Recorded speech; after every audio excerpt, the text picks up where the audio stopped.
Hi friends, పొరిగింటి పుల్లకూర రుచులకు స్వాగతం. ఈరోజు మనము క్యాప్సికమ్ రైస్ని తయారు చేద్దాం. ముందుగా స్టవ్ వెలిగించుకొని ఒక నాన్ స్టిక్ ప్యాన్ పెట్టుకొని అందులో 1 టీ స్పూన్ ఆయిల్ని యాడ్ చేసుకోవాలి. 1 టీ స్పూన్ ఆయిల్ వేసుకున్న తర్వాత ఇప్పుడు 2 టీ స్పూన్ల పచ్చిశనగపప్పుని యాడ్ చేసుకుంటున్నాం. అలాగే 2 టీ స్పూన్ల మినప్పప్పు, 2 టీ స్పూన్ల ధనియాలను వేసి మంచి కలర్ వచ్చేంత వరకు ఫ్రై చేసుకోవాలి. ఇప్పుడు మనం ఇలా ఫ్రై అవుతూ ఉంది కదా, ఈలోగా మనం మీరు ఎంత రైస్ని అయితే క్యాప్సికమ్ రైస్ తయారు చేయడానికి పెట్టాలనుకుంటున్నారో ముందుగా రైస్ని మనం వండేసి రెడీగా పక్కన పెట్టేసుకోవాలి. ఇప్పుడు ఈ విధంగా పప్పులన్నీ వేగుతున్నాయి కదా, ధనియాలు కూడా మంచిగా వేగుతున్నాయి, మంచి సువాసన వస్తుంది. ఈ విధంగా వేగిన తర్వాత ఒక 4 లేదా 5 ఎండుమిరపకాయలను యాడ్ చేసుకోవాలి. ఎండుమిరపకాయలు కూడా వేసుకున్న తర్వాత శుభ్రంగా ఫ్రై చేసుకోవాలి. ఆ తర్వాత 1 టీ స్పూన్ జీలకర్రని యాడ్ చేసుకోవాలి. అలాగే ఇప్పుడు ఒక చిన్న ఎండి కొబ్బరి ముక్క ఉంటుంది కదా, వాటిని చిన్న ముక్కలుగా కట్ చేసి యాడ్ చేసుకోవాలి. పచ్చి కొబ్బరినైనా వేయచ్చు. అలాగే ఒక గుప్పెడు కరివేపాకు, ఒక చిన్న నిమ్మకాయ సైజ్ అంతా చింతపండును కూడా వేసి శుభ్రంగా ఫ్రై అవ్వనిద్దాం. ఇలా ఫ్రై అయిన తర్వాత వీటిని చూడండి, మంచి కలర్ వచ్చేసింది. ఇప్పుడు స్టవ్ ఆపేసి పక్కన పెట్టేసుకోవాలి.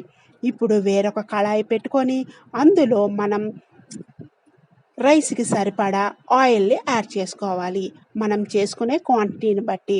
ఇప్పుడు నేను 3-4 టేబుల్ స్పూన్ల ఆయిల్ వేశాను 1 కప్పు రైస్కి. ఈ విధంగా ఆయిల్ హీట్ ఎక్కిన తర్వాత ఆవాలు, జీలకర్ర వేసి అవి చిటపటమని పేలిన తర్వాత 2 పచ్చిమిరపకాయలను యాడ్ చేశాను. పచ్చిమిరపకాయలు చాలా ఘాటుగా ఉన్నాయండి. మీరు ఇంకా ఎక్కువగా ఇష్టపడే వాళ్ళు వేసుకోవచ్చు. నేనైతే 2 అయితే నాకు సరిపోతుంది. ఈ విధంగా 2 పచ్చిమిరపకాయలు, ఆవాలు, జీలకర్ర శుభ్రంగా ఫ్రై అయిన తర్వాత ఒక 2 పెద్ద క్యాప్సికమ్ని చిన్న ముక్కలుగా కట్ చేసి ఇందులో యాడ్ చేసుకోవాలి. ఇలా క్యాప్సికమ్ ఫ్రై అవుతూ ఉంది కదా, క్యాప్సికమ్ తొందరగా మగ్గిపోతుంది. ఈ విధంగా ఫ్రై అయిన తర్వాత ఇప్పుడు మనం ముందుగా పొడి చేయడానికి రెడీగా పెట్టుకున్నాం కదా, అవి శుభ్రంగా చల్లారిపోయాయి. వీటిని ఈ పప్పు దినుసులన్నింటినీ మిక్సీ జార్లో వేసి మెత్తగా పొడి చేసుకోవాలి. ఇప్పుడు 1 టీ స్పూన్ ఉప్పు, అలాగే 1 టీ స్పూన్ పసుపుని వేసి శుభ్రంగా పొడి చేసేసి రెడీగా పక్కన పెట్టేసుకోవడమే. పొడి కూడా అయిపోయింది కదా, ఇప్పుడు మనం క్యాప్సికమ్ని ఫ్రై చేద్దాం. చూసారు కదా, క్యాప్సికమ్ కూడా కొద్దిగా చక్కగా ఫ్రై అయ్యింది. ఈ విధంగా ఫ్రై అయిన తర్వాత ఇందులో ఇప్పుడు 1 టీ స్పూన్ ఉప్పుని యాడ్ చేసుకోవాలి. ఎందుకంటే ఆల్రెడీ మనం మసాలాలో ఉప్పు వేసాము. అలాగే ఇప్పుడు కూడా ఇది రైస్కి క్యాప్సికమ్కి సరిపోతుంది. ఈ విధంగా 1 టీ స్పూన్ ఉప్పు వేసుకున్న తర్వాత ఇది బాగా మిక్స్ చేసేసుకొని కొద్దిగా ఇంకా ఫ్రై అవ్వనిద్దాం. ఈ విధంగా శుభ్రంగా ఫ్రై అయిన తరువాతనే మనం ఇప్పుడు ఇందులో రైస్ని అలాగే పొళ్ళను వేసి ఇంకా క్యాప్సికమ్ రైస్ రెడీ అయిపోతుంది. చూసారు కదా, ఇప్పుడు ఒక 2 టీ స్పూన్ల మనం తయారు చేసి పెట్టుకున్న పప్పు దినుసుల పొడిని యాడ్ చేశాను. చూసారు కదా, ఇప్పుడు చక్కగా మంచి కలర్ వచ్చేస్తుంది. ఈ 2 స్పూన్లు సరిపోలేదు, అందు గురించి మళ్ళీ ఇంకొక 2 టీ స్పూన్ల పప్పు దినుసుల పొడిని యాడ్ చేశాను.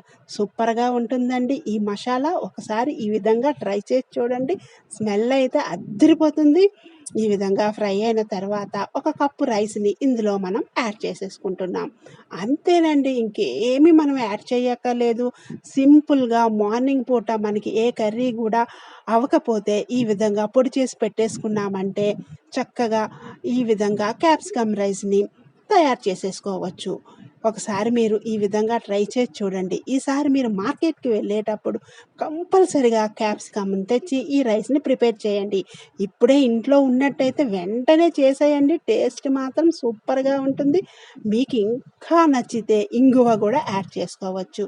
ఈ విధంగా పొడి వేసుకున్న తర్వాత శుభ్రంగా మిక్స్ చేసేసాం కదా, 1 టీ స్పూన్ నెయ్యిని కూడా యాడ్ చేయండి, మంచి కమ్మగా ఉంటుంది. ఈ విధంగా నెయ్యిని కూడా వేసేసుకున్న తర్వాత శుభ్రంగా మిక్స్ చేసి ఒక 2-3 నిమిషాలు మూత పెట్టి మగ్గనిచ్చామంటే గుమగుమలాడే క్యాప్సికమ్ రైస్ రెడీ అయిపోతుంది. మీరు ఇప్పుడు ఇంకా పిల్లలకి కానీ ఆఫీస్కి వెళ్ళే వాళ్ళకి కానీ ఎంచక్కా లంచ్ బాక్స్ని తయారు చేసేసినట్టే. చూసారు కదా ఎంత మంచి కలర్ఫుల్గా ఉందో మన క్యాప్సికమ్ రైస్. ఒకసారి ఈ విధంగా ట్రై చేయండి, మీ ఫ్రెండ్స్కి రిలేటివ్స్కి షేర్ చేయండి. చూసారు కదా ఇంకా రెడీ అయిపోయింది. ఇంకా మనం లంచ్ బాక్స్లో పెట్టేసి ఇంకా మనం పిల్లలకి లంచ్ని పంపించడమే.